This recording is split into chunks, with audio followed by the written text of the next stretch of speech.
Comrades, friends, and patriots, I am Bishop T.P. Ngcobo, the President of the African Freedom Revolution, AFR. The time has come now where all people of South Africa must change the way of thinking in terms of whom we are voting to govern this country.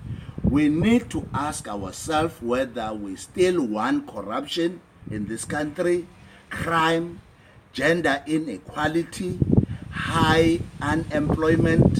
In order for us to save South Africa, let's move forward to vote for ATM, African Transformation Movement. The ANC failed us dismally, so there is no time for us to be reminded about the ANC.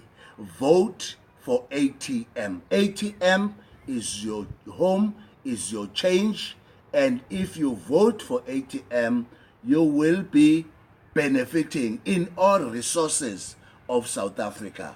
Amandla, share this video message in all South African so that they can vote for us as ATM. Amandla.